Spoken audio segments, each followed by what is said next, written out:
آج ہم آپ حضرات کے سامنے صلاۃ التسبیح کا طریقہ کار بیان کریں گے۔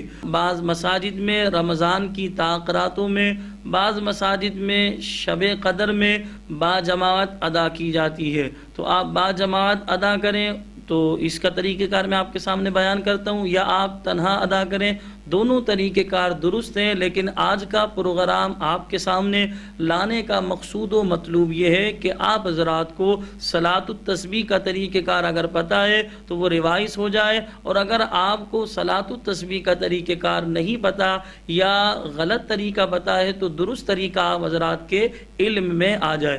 توجہ سے سماعت فرمائیں، اس طرح نیت کریں گے۔ نیت کی میں نے نماز صلاۃ التسبیح 4 رکعت نوافل واسطے اللہ تبارک و تعالیٰ کے، آپ امام کے پیچھے پڑھیں گے تو کہیں گے پیچھے اس امام کے پیچھے نہیں پڑھیں گے تو آپ بس اسی طرح مطلقاً نیت کر کے منہ میرا کعبہ شریف کی طرف اللہ اکبر کہہ کر جو ہے آپ اپنے ہاتھوں کو باندھ لینا ہے۔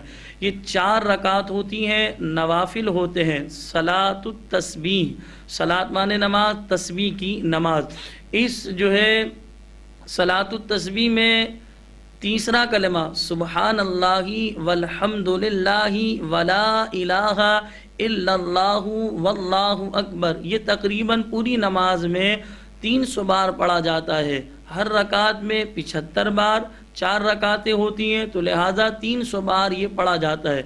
اللہ اکبر کہہ کر ہم نے نیت باندھ کے جو ہے تکبیر تحریمہ کہہ کر ہاتھوں کو باندھ لیا، ثنا پڑھیں گے۔ ثنا پڑھنے کے بعد 15 بار جو ہے یہ تسبیح پڑھی جائے گی، سبحان اللہ والحمد للہ ولا الہ الا اللہ واللہ اکبر۔ اس کے بعد آپ اگر تنہا پڑھ رہے ہیں تو سورہ فاتحہ پڑھیں اور سورت ملائیں، باجماعت ادا کر رہے ہیں تو امام صاحب سورہ فاتحہ پڑھیں گے اور سورت ملائیں گے اور خاموش کھڑے ہو جائیں گے۔ پھر جو ہے سورت ملا لینے کے بعد 10 بار یہی کلمہ پڑھا جائے گا، سبحان اللہ والحمد للہ ولا الہ الا اللہ واللہ اکبر۔ 10 بار پڑھ لینے کے بعد رکوع میں جائیں گے، پہلے رکوع کی تسبیح پڑھیں گے اور پھر یہی تسبیح 10 بار پڑھیں گے، سبحان اللہ والحمد للہ ولا الہ الا اللہ واللہ اکبر۔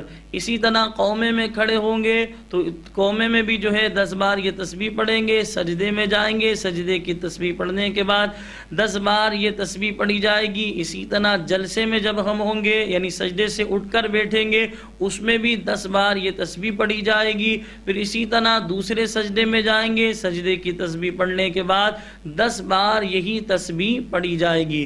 اس طرح ہم نے قیام میں 25 بار پڑھی، یعنی سورت ملانے، سورہ فاتحہ اور سورت ملانے سے پہلے 15 بار، سورہ فاتحہ پڑھنے اور سورت ملانے کے بعد 10 بار۔ قیام میں ہم نے 25 بار پڑھی، رکوع میں ہم نے 10 بار پڑھی، قومے میں 10 بار پڑھی، سجدے میں 10 بار پڑھی، جلسے میں 10 بار پڑھی، دوسرے سجدے میں 10 بار پڑھی۔ اس طرح ہم نے اس تسبیح کو ایک رکعت میں 75 بار پڑھ لیا۔ جب ہم نے پہلی رکعت اس طرح مکمل کر لی، ہم دوسری رکعت کے لیے کھڑے ہوں گے۔ جب دوسری رکعت کے لیے کھڑے ہوں گے تو یہی تسبیح سبحان اللہ والحمد للہ ولا الہ الا اللہ واللہ اکبر ہم 15 بار پڑھیں گے۔ سورہ فاتحہ پڑھیں گے، اس کے بعد سورت ملائیں گے، پھر 10 بار یہی تسبیح پڑھیں گے۔ پھر رکوع میں جائیں گے، رکوع کی تسبیح پڑھیں گے، رکوع کی تسبیح پڑھنے کے بعد 10 بار یہی تسبیح پڑھیں گے۔ اسی طرح رکوع سے سیدھا کھڑے ہوں گے قومہ میں، اس میں بھی 10 بار یہی تسبیح پڑھیں گے۔ سجدے میں جائیں گے، سجدے کی تسبیح پڑھنے کے بعد 10 بار یہی تسبیح پڑھیں گے۔ جلسے میں 10 بار یہی تسبیح پڑھیں گے، دوسرے سجدے میں جائیں گے، 10 بار یہی تسبیح پڑھیں گے۔ اب دوسرے سجدے سے اٹھ کر ہم بیٹھیں گے تو اتحیات پڑھیں، اس کے بعد درود ابراہیم پڑھ لیں اور دعائے ماثورہ رب اجعلنی مقیم الصلاۃ ومن ذریتی جو ہم نماز میں پڑھتے ہیں یہ پڑھ لیں۔ پڑھ لینے کے بعد تیسری رکعت کے لیے کھڑے ہوں تو ثنا پڑھیں، پہلے 15 بار یہی تسبیح پڑھیں، پھر سورہ فاتحہ، اس کے بعد سورت ملائیں، سورت ملا لینے کے بعد 10 بار یہی تسبیح پڑھیں۔ پھر رکوع میں جائیں گے تو رکوع کی تسبیح پڑھیں گے، رکوع کی تسبیح پڑھنے کے بعد 10 بار یہ تسبیح پڑھی جائے گی۔ قومہ میں، سجدے میں، اسی طرح جلسے میں، دوسرے سجدے میں 10 بار یہ تسبیح پڑھی جائے گی۔ تیسری رکعت ہماری اس طرح مکمل ہوئی۔ چوتھی رکعت کے لیے جب ہم کھڑے ہوں گے تو 15 بار یہ تسبیح پڑھیں گے، پھر سورہ فاتحہ پڑھیں گے، سورت ملائیں جائیں گے اس کے بعد 10 بار یہی تسبیح پڑھیں گے، رکوع میں جائیں گے رکوع کی تسبیح پڑھنے کے بعد 10 بار یہی تسبیح پڑھیں گے، قوما میں، سجدے میں، جلسے میں، دوسرے سجدے میں یہی تسبیح 10 بار پڑھیں گے۔ جب دوسرا سجدہ کر کر ہم بیٹھیں گے تو اتحیات پڑھیں گے، درود ابراہیم پڑھیں گے، رب اجعلنی دعائے معثورہ جو ہے وہ ہم پڑھ کر جو ہے دونوں طرف سلام پھیر دیں گے۔ تو یہ طریقہ کار ہے صلاۃ التسبیح ادا کرنے کا۔ وآخر دعوانا ان الحمد للہ رب العالمین۔